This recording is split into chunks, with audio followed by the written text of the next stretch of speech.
नमस्कार दोस्तों, आपका स्वागत है आपके अपने यूट्यूब चैनल स्मार्ट स्टडी पर। दोस्तों, आरआरबी ग्रुप डी एग्ज़ाम 3 अगस्त से लेकर 21 अगस्त के बीच है। उसके लिए हम 21 दिन 2121 की सीरीज लेकर आए हैं। तो आज उस सीरीज का जो है चौथा दिन है।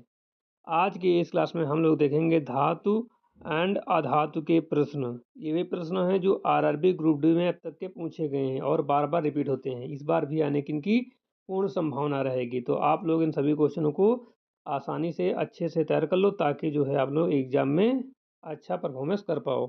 आज का हमारा पहला क्वेश्चन आ रहा है स्क्रीन पर। पहला क्वेश्चन है कि निम्नलिखित में से कौन सी धातु कमरे के तापमान पर तरल यानी कि द्रव अवस्था में पाई जाती है। तो इसका जो सही जवाब होगा मरकरी यानी कि पारा। क्वेश्चन नंबर 2, धातुओं को पीटकर पतली चादर बनाने के गुण को क्या कहते हैं। क्या कहते हैं? तो उसको जो कहते हैं ऑप्शन नंबर बी, आघात वर्धनीयता। ठीक है। अगला क्वेश्चन, निम्नलिखित में से कौन सी अधातु कमरे के तापमान पर द्रव अवस्था में होती है। तो इसका जो सही जवाब हो जाता है option number C, bromine. Question number 4 है, सबसे अधिक तन्य जिसके सबसे लंबे तार खींचे जा सकते हैं, धातु कौन सी है। सबसे अधिक तन्य धातु कौन सी है। तो इसका जो है सही जवाब हो जाता है ऑप्शन नंबर डी। ठीक है, ऑप्शन नंबर डी बिल्कुल सही जवाब है, सोना। अगला क्वेश्चन नंबर 5 है, निम्नलिखित में से कौन सी धातु इतनी मुलायम होती है कि उसे चाकू से काटा जा सकता है। तो इसका जो सही जवाब हो जाता है सोडियम और पोटेशियम। ये बहुत ज़्यादा मुलायम होती है, इन्हें चाकू से काटा जा सकता है। अगला क्वेश्चन, क्वेश्चन नंबर 6, आम तौर पर धातुएं विद्युत की कुचालक होती हैं, लेकिन कौन सी अधातु विद्युत की कुचालक है। ठीक है, आम तौर पर अधातुएं क्या होती हैं, विद्युत की कुचालक होती हैं, लेकिन कौन सी धातु जो है विद्युत की सुचालक हैं। तो 6 का जो सही जवाब हो जाता है option number B, graphite. Question number 7 है, कौन सी अधातु चमकीली होती है जबकि सामान्यतः अधातुएं चमकीली नहीं होती हैं। तो 7 का कौन सा सही जवाब है option number C, iodine. Question number 8 है, धातुओं का वह गुण जिसके कारण वे किसी कठोर सतह से टकराने पर आवाज़ उत्पन्न करती हैं कहलाती हैं। क्या कहलाता है? तो वो कहलाता है ध्वनिक। ठीक है। अगला क्वेश्चन है, निम्नलिखित में ऊष्मा की सबसे अच्छी चालक धातु कौन सी है। ऊष्मा की सबसे अच्छी चालक धातु कौन सी है। तो 9 का सही जवाब हो जाता है सिल्वर यानी कि चांदी। अगला क्वेश्चन है 10 नंबर, ऊष्मा की सबसे खराब चालक धातु कौन सी है। तो सबसे खराब जो चालक धातु है ऊष्मा की, वो है लेड यानी कि सीसा।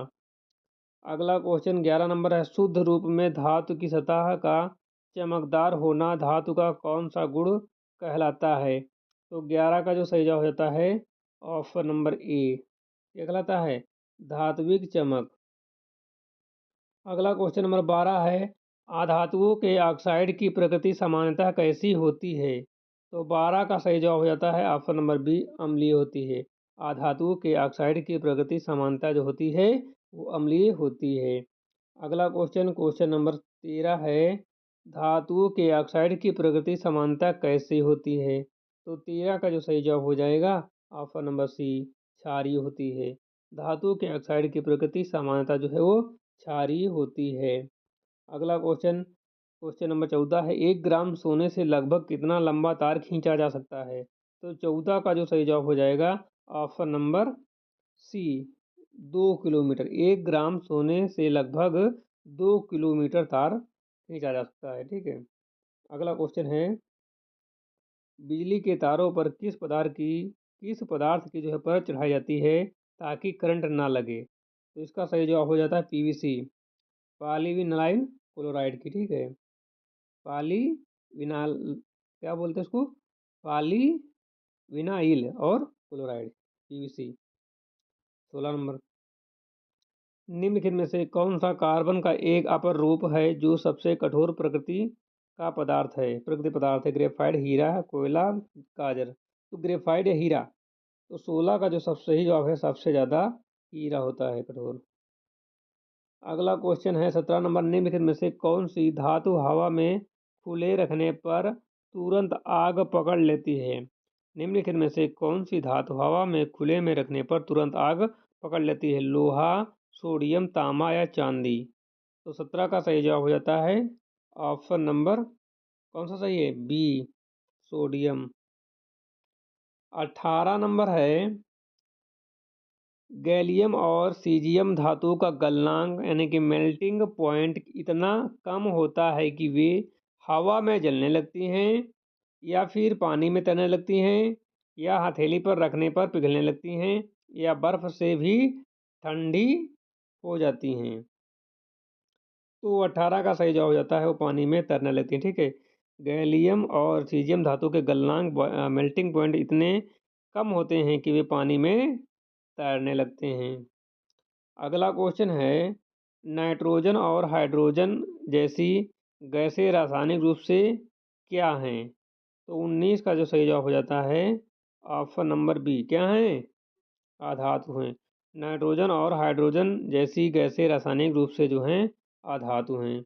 20 नंबर है, धातुओं के गलनांक और क्वथनांक मेल्टिंग एंड बॉइलिंग पॉइंट समानता कैसे होते हैं? तो 20 का जो सही जवाब हो जाता है ऑप्शन नंबर सी, उच्च होते हैं। धातुओं के गलनांक और क्वथनांक यानी कि मेल्टिंग पॉइंट और बॉइलिंग पॉइंट जो हैं सामान्यतः जो होते हैं क्या होते हैं? मध्यम होते हैं। क्या होते हैं? मध्यम। क्या उच्च होते हैं? उच्च होते हैं। ठीक, क्या होते हैं? उच्च। अगला क्वेश्चन, आतिशबाजी यानी पटाखों में हरा रंग उत्पन्न करने के लिए किस धातु का उपयोग किया जाता है? आतिशबाजी पटाखों में हरा रंग उत्पन्न करने के लिए किस धातु का उपयोग किया जाता है? सोडियम, बोरियम, कैल्शियम या मैग्नीशियम? किस रंग की धातु का उपयोग किया जाता है? मतलब किस धातु का उपयोग किया जाता है ये हरा रंग उत्पन्न करने के लिए? तो इसका जो सही जवाब हो जाएगा बोरियम का। किसका? बेरियम का जो है उपयोग किया जाता है। बोरियम ने बेरियम, ठीक, किसका? बेरियम का। B number. अगला क्वेश्चन है, निम्नलिखित में से कौन सी धातु ठंडे पानी के साथ अत्यधिक तेजी से अभिक्रिया करती है? मैग्नीशियम, लोहा, पोटेशियम या जस्ता? तो 22 का सही जवाब हो जाता है जस्ता। ऑप्शन नंबर डी बिल्कुल सही जवाब है, जस्ता। अगला क्वेश्चन 23 नंबर है, फास्फोरस को वायुमंडलीय ऑक्सीजन से बचाने के लिए कहाँ रखा जाता है? फास्फोरस को वायुमंडलीय ऑक्सीजन से बचाने के लिए कहाँ रखा जाता है? केरोसिन में, जल में, खुले में या अम्ल में? तो 23 का सही जवाब हो जाता है ऑप्शन नंबर सी, खुले में। कहाँ रखा जाता है? खुले में। अगला क्वेश्चन 24 नंबर है, धातुओं द्वारा इलेक्ट्रॉन खोकर धन आयन यानी कि कंटेन करके बनाने की प्रकृति के कारण उन्हें क्या कहा जाता है? विद्युत ऋणात्मकता, विद्युत धनात्मकता, उदासीन तत्व या उप धातु? तो 24 का जो सही जवाब हो जाता है ऑप्शन नंबर बी, विद्युत धनात्मक तत्व। अगला क्वेश्चन है 25 नंबर है, अधातुओं द्वारा इलेक्ट्रॉन ग्रहण करने के ऋण आयन बनाने की प्रकृति या प्रवृत्ति के कारण उन्हें कहा जाता है? उन्हें क्या कहा जाता है? विद्युत धनात्मक तत्व, विद्युत ऋणात्मक तत्व, अक्रिय तत्व या धातु?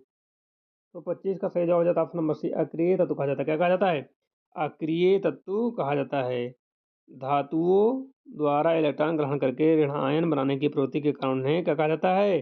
अक्रिय तत्व कहा जाता है। तो आज की क्लास को यहीं पर समाप्त करते हैं। हम मिलेंगे एक और ऐसी ही नई क्लास के साथ, और वो क्लास जो होगी डे 5 होगी। ठीक है, ये डे 4 हो गई है। हम 21 डे कराएंगे इस चीज़ को। ठीक है, तो मिलते हैं नई क्लास के साथ। तब तक के लिए जय हिंद। आप लोग जो है स्मार्ट स्टडी यूट्यूब चैनल के साथ जुड़े रहो। मिलते हैं नई क्लास के साथ, तब तक के लिए जय हिंद।